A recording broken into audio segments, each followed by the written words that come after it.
محترم ناظرین السلام علیکم۔ ناظرین، ترکی میں اینٹی سمگلنگ کارروائیوں کے دوران بائبل کا 1500 سال پرانا نسخہ دریافت کیا گیا ہے۔ اس نسخے کو کسی جانور کی خشک کی گئی کھال پر سونے کے پانی سے تحریر کیا گیا ہے۔ بائبل کا یہ وہ نسخہ ہے جو اسلام کی آمد سے 75 سال پہلے تحریر کیا گیا تھا۔ اس کی دریافت نے موجودہ عیسائیت کے بہت سے رازوں سے پردہ اٹھا دیا ہے۔ اس کتاب کے باب نمبر 23 میں ایک سچے اور عظیم الشان نبی کے آنے کی پیش گوئی کی گئی ہے، اور اس نبی کا نام محمد صلی اللہ علیہ وآلہ وسلم بتایا گیا ہے۔ دین اسلام کے عقائد پر مبنی بہت سے ایسے سچ اس کتاب میں درج ہیں جنہیں دانستہ طور پر بائبل سے حذف کیا گیا تھا۔ ماضی میں ایک وقت ایسا بھی تھا جب عیسائیوں کی طرف سے اسی بائبل کے پڑھنے پر سخت پابندی عائد کر دی گئی تھی۔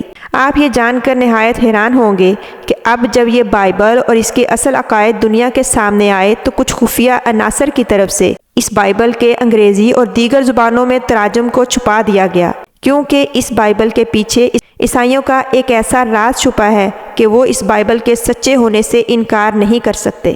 وہ سچ کیا ہے اور اس کتاب میں درج حیرت انگیز حقائق جنہیں دریافت کر کے محکمہ آثار قدیمہ کے ماہرین اللہ اکبر کی صدائیں بلند کرنے پر مجبور ہو گئے ہیں، جاننے کے لیے اس ویڈیو کو آخر تک لازمی دیکھیے گا۔ ناظرین، اللہ تعالیٰ نے بنی نوع انسان کی رشد و ہدایت کے لیے مختلف قوموں کی طرف مختلف زبانوں میں 1,24,000 پیغمبر اور نبی مبعوث فرمائے، اور اپنا پیغام لوگوں تک پہنچانے کے لیے اللہ تعالیٰ نے کچھ پیغمبروں پر اپنے احکامات آسمانی صحیفوں کی صورت میں نازل کیے، جبکہ کچھ رسولوں کو اپنی الہامی کتابیں عطا کیں، جن میں سے اس وقت صرف قرآن پاک اپنی اصلی حالت میں محفوظ ہے اور انشاءاللہ قیامت تک اپنی اصلی حالت میں ہی محفوظ رہے گا۔ قرآن مجید میں ارشاد ہوتا ہے، اِنَّا نَحْنُ نَزَّلْنَا الذِّكْرَ وَإِنَّا لَهُ لَحَافِظُونَ، بے شک ہم نے ہی اس کو نازل کیا ہے اور ہم ہی اس کے محافظ ہیں۔ یہ ایک حقیقت ہے کہ اللہ کے ان 1,24,000 رسولوں اور نبیوں کی تعلیمات اللہ تعالیٰ کے حکم کے مطابق ایک ہی تھیں۔ وہ ایک ہی خدائے بزرگ و برتر کی عبادت کا حکم دیتے تھے اور انسانیت کو شرک اور اللہ کی نافرمانی سے روکتے تھے۔ کوئی بھی مذہب یا کتاب جو الہامی ہونے کی دعوے دار ہے، وہ اسلامی تعلیمات کے مخالف کبھی نہیں ہو سکتی۔ ترکی سے ملنے والے بائبل کے اصل نسخے نے اس حقیقت کو تمام دنیا کے سامنے آشکار کر کے رکھ دیا ہے، کیونکہ اس میں عیسائیت کے عقائد اسلامی تعلیمات کے عین مطابق ہیں۔ اس کتاب میں واضح طور پر درج ہے کہ حضرت عیسیٰ علیہ السلام اللہ تعالیٰ کے بیٹے نہیں بلکہ اللہ تعالیٰ کے نبی ہیں، اور اللہ کے حکم سے اللہ تعالیٰ کا پیغام لوگوں تک پہنچانے کے لیے اس دنیا میں تشریف لائے۔ بائبل کے اس نسخے میں یہ بھی درج ہے کہ حضرت عیسیٰ علیہ السلام کو سولی پر نہیں لٹکایا گیا، بلکہ اللہ تعالیٰ کے حکم سے انہیں آسمانوں پر اٹھا لیا گیا تھا، اور قیامت کے قائم ہونے سے پہلے وہ ایک بار ضرور دوبارہ زمین پر تشریف لائیں گے۔ یہ وہی تعلیمات ہیں جو قرآن پاک میں حضرت عیسیٰ علیہ السلام کے بارے میں بیان کی گئی ہیں۔ قرآن پاک سے پہلے جو صحیفے اور کتابیں نازل ہوئیں، ان کی خصوصیت یہ بھی تھی کہ ان کتابوں میں ان کے بعد آنے والے نبی اور رسول کے بارے میں پیشگوئیاں موجود ہوتی تھیں۔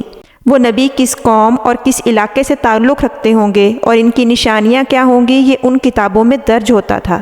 صرف قرآن مجید ہی کی یہ خصوصیت ہے، چونکہ حضرت محمد صلی اللہ علیہ وآلہ وسلم خاتم النبیین ہیں، تو واضح طور پر درج ہے کہ اللہ کا دین آپ صلی اللہ علیہ وآلہ وسلم پر ہی مکمل کر دیا گیا۔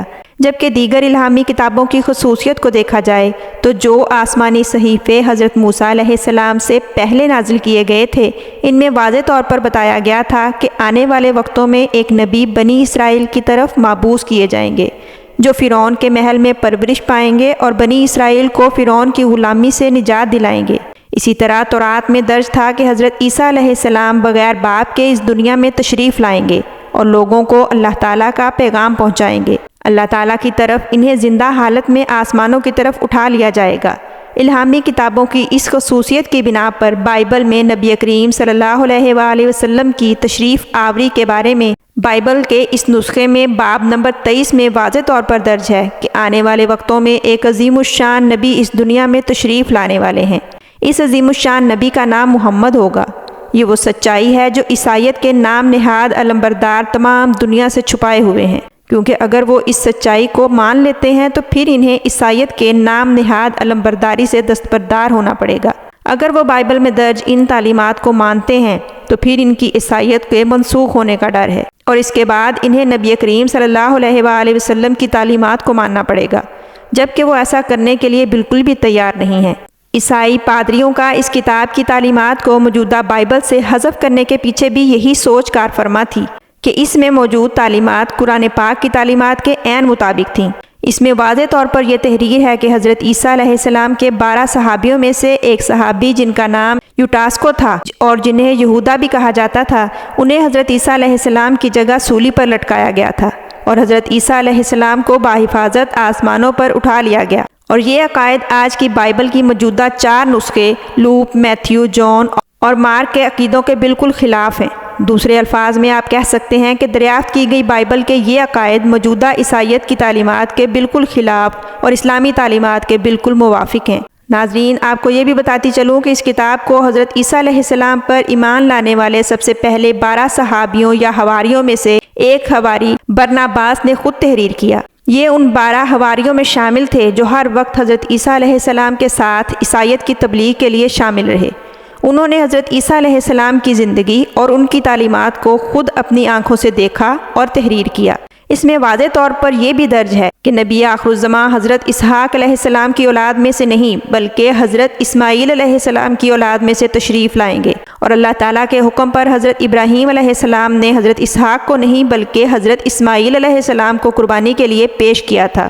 یہ وہ راز ہے جو یہودی بھی اپنے لوگوں سے چھپائے ہوئے ہیں، کیونکہ ان کا ماننا ہے کہ تمام انبیاء کرام حضرت اسحاق علیہ السلام کی نسل میں سے ہی ہوں گے، اس لیے وہ لوگ بھی اس کتاب کو عوام کی نظروں سے پوشیدہ رکھنا چاہتے تھے، کیونکہ اس میں واضح طور پر لکھا تھا کہ یہی عیسائیت کی اصل تعلیمات اور بائبل کی اصل کتاب ہے، جبکہ بائبل کی دوسری کتابیں تحریف شدہ ہیں۔ آج بھی عیسائی پادری اپنی اسی ہٹ درمی پر قائم ہیں، اور اس میں لکھے گئے عقائد کا جواب دینے کی بجائے اس کتاب کو عیسائیت کا اسلامی ورژن قرار دیتے ہیں، جو کہ سراسر ایک احمقانہ اور اللاجیکل پوائنٹ ہے، کیونکہ اگر ایسا ہوتا تو یہ کتاب ہر جگہ اسلامی تعلیمات کے ساتھ پڑھائی جاتی، لیکن ایسا نہیں ہے۔ اور سوچنے کی بات یہ ہے کہ نبی کریم صلی اللہ علیہ وآلہ وسلم کی آمد سے پہلے کون سا اسلام دنیا میں موجود تھا جس کی تبلیغ کے لیے بائبل کا یہ اسلامی ورژن تحریر کیا گیا تھا۔ ناظرین، آپ کو بتاتی چلوں، حضرت محمد صلی اللہ علیہ وآلہ وسلم کی آمد سے پہلے ایک عیسائی پوپ کلیسیزون نے اس کتاب کو پڑھنے کو بہت بڑا جرم قرار دیا اور اس کے پڑھنے پر سخت پابندی عائد کر دی۔ بعد میں آنے والے پادریوں نے بھی اس کی تقلید کی، جس کی وجہ صرف یہی تھی کہ وہ اپنی مذہبی اجارہ داری کو ختم کر کے نبی آخر الزماں حضرت محمد صلی اللہ علیہ وآلہ وسلم کے سامنے سر نہیں جھکانا چاہتے تھے۔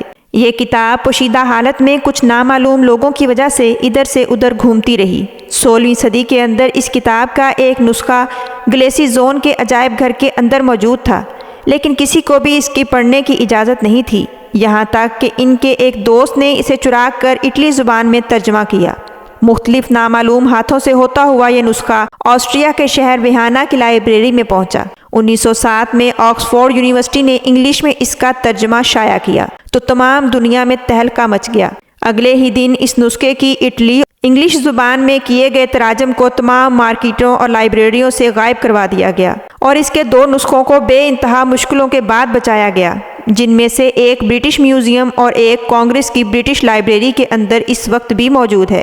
لیکن اللہ تعالیٰ کے ان احکامات کو چھپانے والے شاید یہ بھول گئے تھے کہ سچ کو چھپانا ناممکن ہے، اور اللہ رب العزت جب کسی چیز کو ظاہر کرنا چاہتا ہے تو اس کے لیے ایسے اسباب پیدا کرتا ہے کہ انسان کی عقل دنگ رہ جاتی ہے۔ اس کا اندازہ اس بات سے لگایا جا سکتا ہے انٹرنیٹ کے آنے کے بعد یہ نسخہ اب PDF کی شکل میں ہر زبان میں ترجمے کے ساتھ ہر کسی کی دسترس میں ہے۔ ہر وہ شخص جو حق بات کو جاننا چاہتا ہے اس کی اس نسخے تک رسائی بہت آسان ہو چکی ہے۔ ناظرین، امید کرتی ہوں میری آج کی یہ ویڈیو آپ کو پسند آئی ہوگی۔ اس ویڈیو کو لائک کیجئے، دوسروں کے ساتھ شیئر کیجئے، اور میرے چینل اردو داستان گھر کو سبسکرائب کر کے بیل آئیکن کو پریس کر دیجئے گا تاکہ میری ہر نئی آنے والی ویڈیو کا نوٹیفیکیشن بروقت آپ کو مل سکے۔ حاضر ہوں گی ایک نئی ویڈیو کے ساتھ، ایک نئے موضوع کے ساتھ۔ تب تک کے لیے اجازت دیجیے۔ اللہ حافظ۔